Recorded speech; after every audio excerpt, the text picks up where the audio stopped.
Friends, நம்ம மல்லி விஜய் ஸ்டோரியில் வந்து பார்த்தீங்க அப்படின்னா இப்போ சரியான ட்விஸ்ட்டு தான் வந்து ட்விஸ்ட்டு மேலே ட்விஸ்ட்டு காமிச்சிட்டு இருக்காங்க. மேலும் மேலும் வந்து மல்லியை வேதனைப்படுத்துகிற மாதிரி தான் வந்து எபிசோட்ஸ் வந்து வந்துட்டுருக்குன்னு சொல்லலாம்.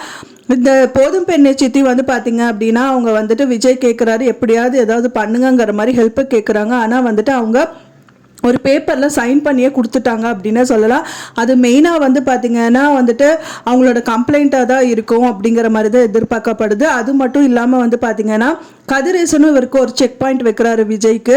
அவரும் டைரெக்டாக கால் பண்ணிவிட்டு விஜய்க்கு, ஸோ இந்த விஷயத்துலேருந்து நீ வெளியே வரணும் அப்படின்னா நம்ம ஒரு டீலிங் வச்சுக்கலாமா அப்படிங்கிற மாதிரியெல்லாம் கேள்வி எழுப்பிட்டு இருக்காரு. ஸோ இதுக்கு விஜய் என்ன பண்ணுவார் அப்படின்னு தெரியாமல் ரொம்பவே குழம்பி போயிருக்காருன்னே சொல்லலாம். இப்போ தான் நீங்கள் நம்ம சேனலை ஃபஸ்ட் டைம் பார்க்குறீங்க அப்படின்னா மறக்காமல் நம்ம சேனலை சப்ஸ்கிரைப் பண்ணிடுங்க. வாங்க நம்ம சேனலுக்குள்ளே போகலாம். ஆமாங்க, விஜய் வந்துட்டு பார்த்தீங்க அப்படின்னா ரொம்பவே குழப்பமான சூழ்நிலையில் தான் வந்து தள்ளப்பட்டிருக்காருன்னே சொல்லலாம்.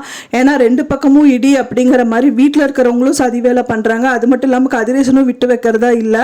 ஸோ இது வந்து பார்த்திங்கன்னா இதுதான் சரியான டைமும் மல்லியை மாட்டி வைக்கிறதுக்கு. ஏன்னா விஜய் என்ன சொன்னாலும் கேட்க மாட்டேங்கிறாங்க. ஸோ மல்லி வந்து ஜெயிலில் இருந்தால் தான் வந்துட்டு இதுக்கு எல்லாமே ஒரு தீர்வு. ஏன்னா வந்துட்டு மல்லியை ஜெயிலில் வச்சுட்டு நீ இப்படியெல்லாம் பண்ணாதான் நான் வந்து மல்லியை ரிலீஸ் பண்ணுவேன் அப்படின்னு சொன்னால் எல்லாத்துக்குமே விஜய் வந்து தலையாட்டி தான் ஆகணும். ஸோ அந்த மாதிரி சூழ்நிலையில தான் வந்துட்டு அவர் தள்ளப்பட்டிருக்காரு.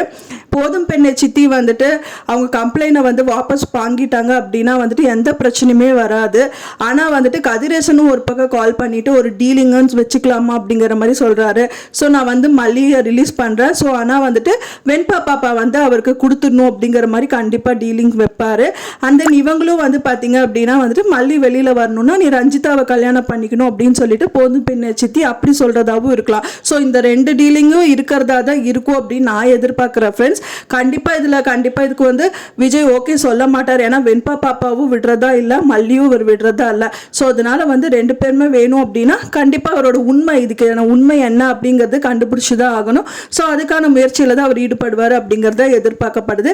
நடுவில் வந்து வித்யாமாவும் வராங்க. ஸோ அவங்க வந்து என்ன பண்ணுறாங்க அப்படிங்கிறது தான் வந்துட்டு ரொம்பவே கொஸ்டின் மார்க்காக இருக்குது. சீரியல் வந்து போயிட்டுருக்கு, ரொம்ப குளறுபடியாகவும் இருக்குது. ஸோ பார்க்கலாம், வெயிட் பண்ணி பார்க்கலாம் எப்படி நடக்க போகுது அப்படின்னு சொல்லிட்டு ஃப்ரெண்ட்ஸ். நான் சொன்ன இந்த தகவல் உங்களுக்கு பிடிச்சிருந்தா மறக்காமல் லைக் பண்ணுங்கள், ஷேர் பண்ணுங்கள், சப்ஸ்கிரைப் பண்ணுங்கள். மேலும் இன்னொரு மல்லி சீரியல் அப்டேட்டோட நெக்ஸ்ட் மீட் பண்ணுறேன். தேங்க்ஸ் ஃபார் வாட்சிங் மை வீடியோ ஃப்ரெண்ட்ஸ். நெக்ஸ்ட் வீடியோவில் பார்க்கலாம்.